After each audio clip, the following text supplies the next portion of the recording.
चतुर्थीला गणरायाचं आगमन होतं आणि या ठिकाणी जाधव परिवाराच्या घरामध्ये तरी एक दिवस हा उत्सव आहे, त्याच्यामुळे आनंद आहे आणि म्हणून हेच वर्णन या ठिकाणी करत आहे. लक्ष असलं पाहिजे.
सोहळा 21 दिवस चाललाय आणि म्हणून काय म्हणतोय बघा. हर्षदाटे उरी गेल्या श्रावण सरी, हर्षदाटे उरी गेल्या श्रावण सरी, देव माझा अवतरला आज या भुवनी, माझा बसला जाधवांच्या घरी, गणराया माझा बसला जाधवांच्या घरी.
मी बोलतो माझ्या गवळणीकडं, कारण या ठिकाणी आता या शक्तितुराच्या सामन्यामध्ये आजचा सामना वेगळा आहे. आमचे वस्ताद आनंदाचा उत्सव यांनी सांगितलं, परंतु एवढी सगळे रसिक प्रेक्षक जमले, त्यांचं मनोरंजन झालं पाहिजे आणि हे मनोरंजन चांगल्या पद्धतीने झालं पाहिजे. तुम्हाला अपेक्षित आहे तसंही झालं पाहिजे. आणि थोडंसं या ठिकाणी या नृत्य कलेबद्दल मी या गाण्यातूनही बोलणार आहे आणि थोडं आपलं मनोरंजन करणार आहे. मित्रांनो, गवळणीकडे वळण्यापूर्वी याच गवळणीच्या माध्यमातून अनेक गोष्टी आपल्या समोर आल्या असतील या युट्यूबच्या माध्यमातून, परंतु त्याच्यावर मी जास्त भाष्य करणार नाही. कारण ही कला ही आपली लोकसंस्कृती धर्म परंपरेवर आधारलेली आहे आणि म्हणून या ठिकाणी भक्ती मार्ग हा प्रत्येक लोक परंपरेचा हा पाया असतो. धर्म हा प्रत्येक लोक परंपरेचा पाया असतो आणि त्याच अनुषंगाने मी या ठिकाणी गवळण गाणार आहे, मनोरंजनही करणार आहे आणि गवळण सुद्धा गाणार आहे. शाहीर लक्ष असू द्या. शाहीर तुमची आणि माझी या वर्षातली पहिली भेट आहे. तुम्ही खूप गाजलेले शाहीर आहात. तुमच्या इथं का आम्ही गाजलेले शाहीर आहोत, बरोबर की नाही? लोकांना त्याचा आनंद घ्यायचा आहे आणि हा आनंद निश्चित मी मिळवून देणार आहे, तुम्ही मिळवून द्यायचा आहे. मी माझ्या गवळणीकडे बोलतोय, माझ्या गवळणीचा आशय मी पटवून देणार आहे. इथे प्रत्येक शब्दाला मी अर्थ आहे आणि शब्दाचा अर्थ मी या ठिकाणी पटवून देणार आहे. माझ्या गवळणीकडे बोलतो, लक्ष असू द्या. बघा, तुझ्या माझ्या प्रेमाची या जगात थट्टा आहे. अरे तुझ्या माझ्या प्रेमाची या जगात सत्ता आहे. प्रेम भक्ती आणि शक्तीला वासनेचा बट्टा आहे. काय म्हणतो? या प्रेम आणि भक्तीला वासनेचा बट्टा आहे. अरे कान्हा, या ठिकाणी तुझी माझी जोडी त्रिलोकात श्रेष्ठ होती. तुझी माझी जोडी त्रिलोकात श्रेष्ठ होती. तुझी माझी जोडी त्रिलोकात श्रेष्ठ होती, हे सर्व जगाला ज्ञात आहे. तुझी माझी जोडी त्रिलोकात श्रेष्ठ होती, ही साऱ्या जगाला ज्ञात आहे. आणि हाच काना बालपणी दही दूध चोरून माझ्या घरात घुसून खात आहे. तुझी तुझ्या सवंगड्याची मी खोड मोडणार आहे. मी खोड मोडणार आहे. भाले मोकळून जीवा रडतील तेव्हा मी त्यांना सोडणार आहे. माझ्या गवळीचा आशय काय तर लक्षात घ्या बुवानो. काय माहिती आहे, जरा मी एक मध्येच विसरलो. माझे प्रतिस्पर्धी शाहीर विकासजी लांबोरे हे MPSC ची परीक्षा पास झाले. त्यांचा जोरदार टाळ्याने आपण त्यांचं अभिनंदन करूया. कारण सामना रंगत गेला की कसं एकमेकाला काहीतरी बोलू आम्ही, म्हणते तुम्हाला आता माझं अभिनंदन करतो, त्यामुळे तो विषय राहायला नको. काय समजले? हा, म्हणून जरा अभिनंदन करतो. समाचार त्यांचा घ्यायचंच आहे. रितेश बघू नको असं. हा, तर काय म्हणतो बघा, गवळण काय आहे बघा, गवळणचे शब्द काय आहेत बघा. वही पेन सगळं काढून शाहीर बसले असतील बघा. तुझ्या सवंगड्यांची रे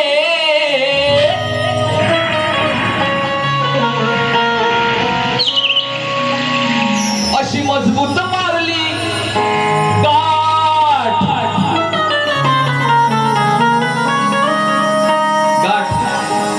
तू पण एक एक म्युझिक अशी वाजवतोस ना, लोकांच्या मला शिंगा निर्माण होतो माहितीये काय? अरे गाठ गाठ मारते. अरे तुझ्या सवंगड्यांची रे अशी मजबूत मारली गाठ. अरे आत वाकून काय बघतो,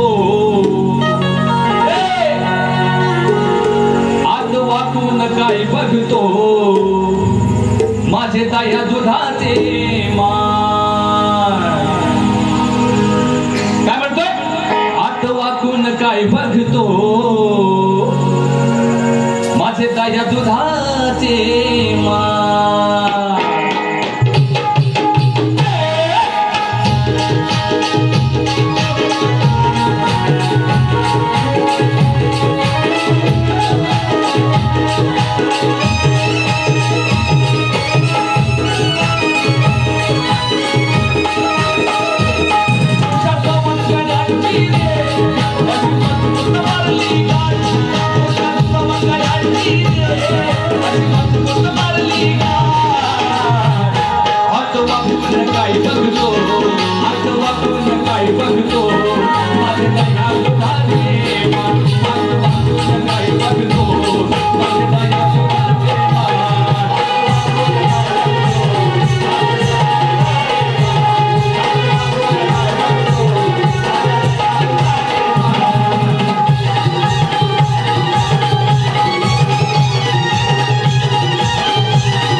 मी जी गातोय ही गवळण चांगली लक्षात घ्या, नंतर इथं तुमची चांगलीच मी गाठ मारील, म्हणजे माझ्या मनात शिकवून गाठ मारील, लक्षात ठेवा. विषय काय बघा की भगवान श्रीकृष्णाचे सवंगडी, हे सवंगडी हे सर्व देवाचे अवतार होते सर्वांना ज्ञात आहे. आणि भगवान श्रीकृष्ण जे गोरस चोरी करायचा, जे गोरस खायचा, नमनीत खायचा, तर ते या सवंगड्यांना भगवान श्रीकृष्ण फक्त लोणी खायचं आणि बाकी दही दूध काय असेल त्या सवंगड्यांना द्यायचं. तर हे देव म्हणायला लागले की हा सर्व एकट्यानेच खातो, चांगलं तेवढं खातो, आम्हाला वेगळंच काहीतरी देतो. आणि म्हणून आपण गुपचूप जरा राधेच्या माठात जरा वाकून बघूया काय आहे. आणि वाकून बघितल्यानंतर या राधेने काय केलं, यांची आगावगिरी लक्षात आल्यानंतर त्यांची बरोबर मारली सगळ्यांची एकत्र. शिंडीची का शिंडीची, हा दुसरी कसली गाठ लक्षात घ्या. आणि त्यांना माठात कोंबून ठेवलं, त्यांना माठामध्ये कोंबून ठेवलं. हा माझ्या गवळणीचा विषय आहे बुवा, नाहीतर तुमच्या जे मनात आहे ते माझ्या ध्यानात पण नाही. हा माझ्या गवळणीचा विषय आहे. विषय काय आहे आणि कसा आहे हा मी तुम्हाला समजावून सांगितलं आहे. म्हणून काय म्हणतोय,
महत्वाचा मुद्दा आहे. महत्वाचा मुद्दा आहे भानगडीचा विषय. 16,108 गवळणी गेले म्हणतो, पण 16,100च गेल्या. सांग विनायकाला तू 8 चुकल्या कुठं रवान. सांग विनायकाला तू 8 चुकल्या कुठं रवान. हात वाकून काय बघतो, हात वाकून काय बघतो.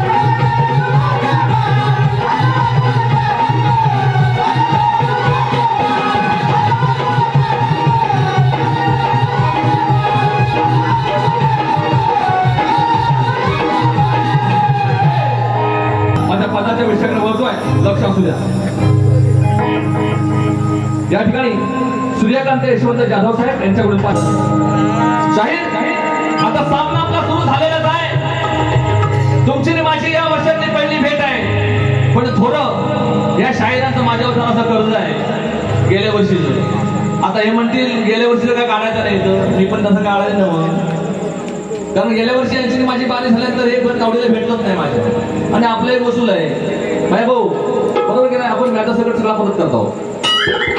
आता 1 वर्ष झाल्यामुळे डबल झाला फास्ट, म्हणजे आमच्याकडे दाम दुप्पट एका वर्षात. हा तर बोल लक्षात ठेवा काय विषय आहे तो. गेल्या वर्षी आता शायरांचं अभिनंदन केलं ना मगाशी मी. पाहुणचार झालाय बरोबर ना, सगळं झालेलं काम आपला पाहुणचार वगैरे सगळं झालेलं आहे आता. हा तर विषय असा आहे की शाहिरांचा माझा सामना झाला होता. आणि हा सामना होताना गेल्या वर्षी तांबेवाडीमध्ये आमचा सामना झाला अनंत चतुर्दशीच्या आदल्या दिवशी. खरी पूर्वपीठिका अशी आहे की या शाहिरांचं आणि माझं काय तसं काय वेळ नाही. मित्र आहोत चांगले, ते बोलतात फोनवर. मध्ये मला मागाशी ओळखलेलं नाही सोडा, मध्ये तसं वाकण मारून गेलं सांगेल मी पण इथं आहे तर तो असू दे. पण ह्या शाहिरांची माझ्या भेट पडली. माझी मुंबईला ज्यावेळी बारी झाली तेव्हा ह्या शाहिरांनी मोठ्या मनानं मला फोन करून सांगितलं नव्हता की बुवा अतिशय चांगली बारी तुम्ही केली, आपण कुठेतरी भेटलं पाहिजे, आपण चांगला कार्यक्रम करू शकतो. म्हटलं निश्चित करू शकतो. कारण विजयदादा कोळेकरांबरोबर त्यांचा सामना मी युट्यूबवर पाहिला होता 5-6 वर्षापूर्वीचा. असा मला वाटलं होतं की हा चांगले शाहीर आहेत, मस्त कार्यक्रम करतात आणि करायला पाहिजे आणि अशीच लोक सगळं टिकणार हे मला निश्चित माहिती आहे. म्हणून तांबेवाडीमध्ये मी याच शाहिरांचं नाव सुचवलं. चला कार्यक्रम चांगला, तांबेवाडीमधली आमची मंडळी अशी आहेत की त्यांना कार्यक्रम चांगला लागतो म्हणून मी त्यांना यांचं नाव सुचवलं. आमचा कार्यक्रम ठरला वगैरे वगैरे सगळं झालं. लक्षात ठेवा या शायरांनी मला असा शब्द वापरला होता तेव्हा की ठीक आहे लाइटिंग नव्हती पण ठीक आहे आपण दोघांमध्ये साऊंड ठरला होता ना, गुप्पडाचा होते आमचा साऊंड ठरला होता. लाइटिंग म्हणून आमच्या अशोक दादांना वगैरे आम्ही सांगून मी सांगितलं तर आपण दोघांत लाइटिंग वापरूया, काय हरकत नाही. झाला कार्यक्रम. पहिली बारी झाली, माझी दुसरी बारी झाली आणि हे दुसऱ्या बारीला आलं आणि म्हणतात ह्या भुवाना बोलले माज आहे. माज काय सांगतात? ह्या भुवाना बोलले माज आहे. हा माज अशा गोष्टीचा आहे की आम्ही चांगल्या पद्धतीनं कला सादर करतो, या गोष्टीचा मला माज आहे. ही लोकसंस्कृती जपतो, या गोष्टीचा मला माज आहे. आज 33 वर्ष रंगमंचावर आम्ही कार्यक्रम करतो. अनेक शायर भेटले, माझ्यापेक्षा लहानही होते मोठेही होते, पण मोजक्या शायराने मला अरे तू याची भाषा वापरली. त्यातले हे एक शायर आहे, त्यातले हे एक शायर आहे. आणि माज आम्हाला अशा गोष्टीचा आहे की आम्ही चांगल्या पद्धतीने माझे शाहीरबाई आहेत, आम्ही छाती ठोकपणे सांगू शकतो आम्ही भारंभार कार्यक्रम करत नाही, पण जे काही कार्यक्रम करतो हे कार्यक्रम लोकांना आवडतील रुचतील असेच करतो आणि लोक आमचं नाव काढतात. त्यांच्या बरोबर की नाही? आम्हाला नाव ठेवत नाही लोक. हा आमचा इतिहास आहे, आमचा ब्रँडच तसा आहे, आमचा ब्रँडच तसा आहे. आणि म्हणून या ठिकाणी आम्हाला टॅगलाईन लावायला लागत नाही. सोज्वल शक्ती तुरा, सहकुटुंब पाहावा असा शक्ती तुरा, अशी आम्हाला टॅगलाईन लावायला लागतच नाही. ती आमची ब्रँडच आमचाच आहे. आणि म्हणून या शायराने माझी मला माज म्हणले. माज आणि माझी मास्तर की हे गुरुजी सगळं काय माझं काढेल. काय वाटलं असेल मला सांगा. ह्या माणसाची मी लाज राखली आणि हा माणूस माझा माज काढतो. बरोबर आहे काय मंडळी? तुम्हाला पटतं काय सांगा? विषय पटणार का विषय काय? आणि म्हणून या ठिकाणी जर त्यांना मी सहकार्य करत नसतं तर ह्याची लाज नसती काय निघाली असती लाज. आता बघा एका बाजून तुम्हाला काही सूर पडवून द्या गावठी बाई सांगायचं म्हणजे. कारण आणि दुसरी गोष्ट तुम्हाला सांगून ठेवतोय, मी पेशानं माझा शिक्षकी पेशा आहे आणि या ठिकाणी मी तुमच्याबरोबर शाहीर म्हणून उभा आहे.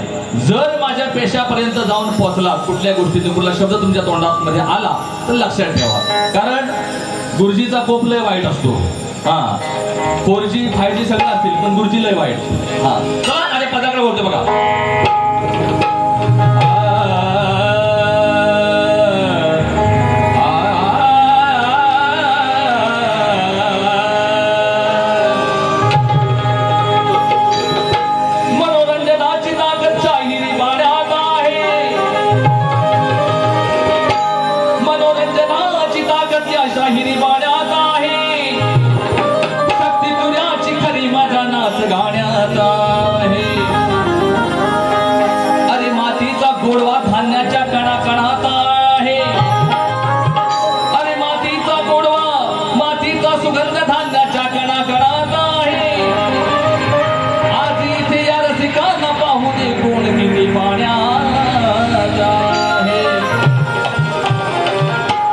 गणेशोत्सवाची रात्र इथे शक्ती तुऱ्याच्या सामन्यात रंगणार आहे. गणेशोत्सवाची रात्र इथे शक्ती तुऱ्याच्या सामन्यात रंगणार आहे. सामना पाहण्यासाठी रसिक जन इथे दंगणार आहे.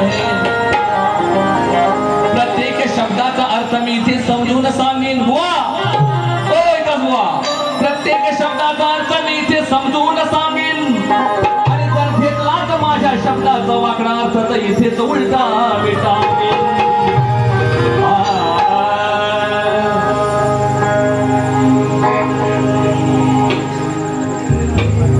मला सुरुवात होतो ठेवून भान गायाचं गाणं नाही भलतच चालायचं.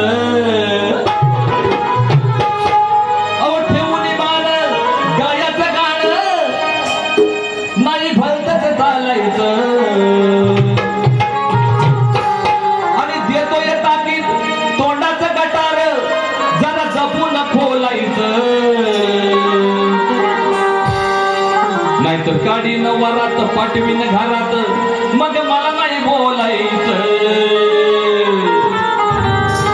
नाहीतर काढीन वरात पाठवीन घरात मग मला नाही बोलायचं.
कडवई गावात आमच्या जोडीला भेटलाय सांड असा माझा शब्द आहे.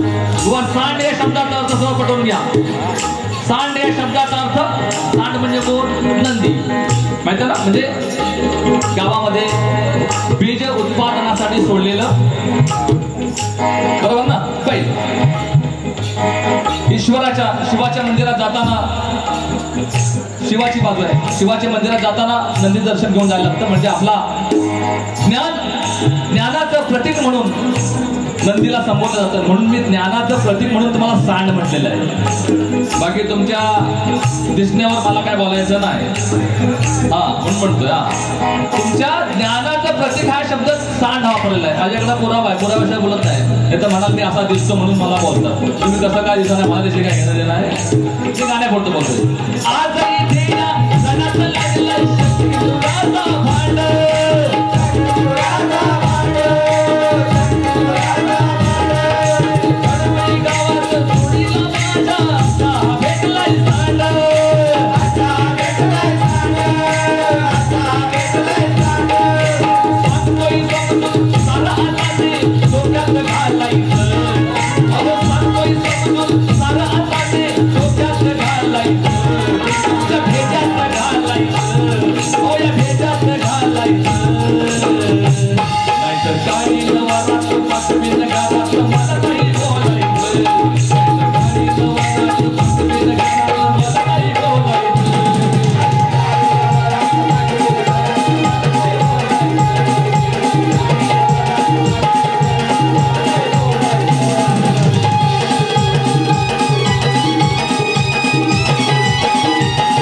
माझा विषय माझा सवाल प्रतिस्पर्धी शायरांना दिलेला लेखी स्वरूपात परंतु तमाम रसिक प्रेक्षकांच्या माहितीसाठी मी या ठिकाणी पुन्हा एकदा संवाद सांगतोय. भगवान विष्णूंनी वामन अवतार घेऊन बळीराजाकडे 3 पावले भूमी दान मागितली. बळीराजाने भगवान विष्णूंना 3 पावले भूमी दान दिली. भगवान विष्णूंनी स्वर्ग पृथ्वी व पाताळ आपण बळीला पाताळात नेलं ही कथा सर्वश्रुत आहे. मात्र बळीराजाच्या नकळत भगवान विष्णूंनी अन्य 3 ठिकाणे व्यापली. ती कलियुगात कोठे आहेत, त्यांची नावे कोणती, त्या ठिकाणांपैकी एका ठिकाणांपासून आणखी 4 पावले निर्माण झाली ती कोणती, व ती 4 पावले ज्या ठिकाणापासून निर्माण झाली ते ठिकाण कोणते. असं बुवा माझा तुमच्यावर हा प्रश्न आहे आणि तुम्ही ज्ञानी आहात. आता म्हटलंय तुम्ही ज्ञानी आहात म्हणून तुम्हाला मी सांगतोय की तुम्ही अतिशय चांगले कार्यक्रम करता, नावाजलेले आहेत. आता बुवांच्या भरपूर बारे बघतो स्टेटसला, चिक्कार बाऱ्या करता. आम्ही काय एवढे बारे करत नाही, मोज केस पण ती टोलून बाबू असेल ती. आणि म्हणून या ठिकाणी हा प्रश्नाचं उत्तर तुम्ही मला द्यायचं आहे. प्रश्नाचं उत्तर ग्रंथ आधारे द्यायचं आहे.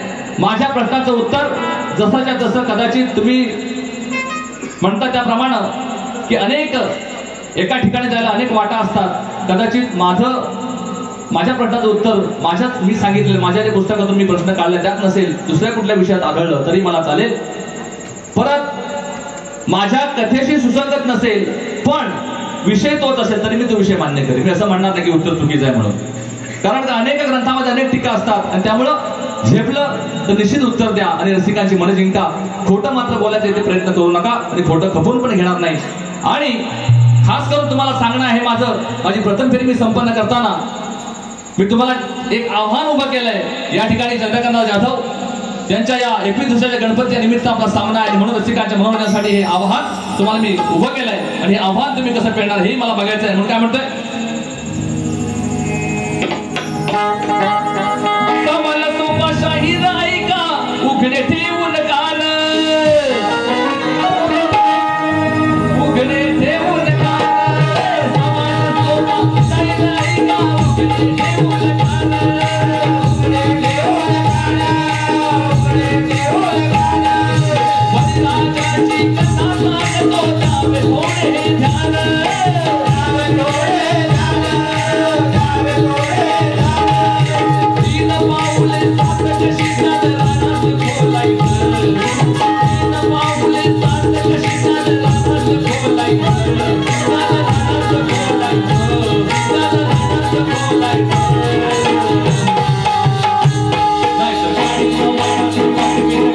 मला नाही बोलायचं,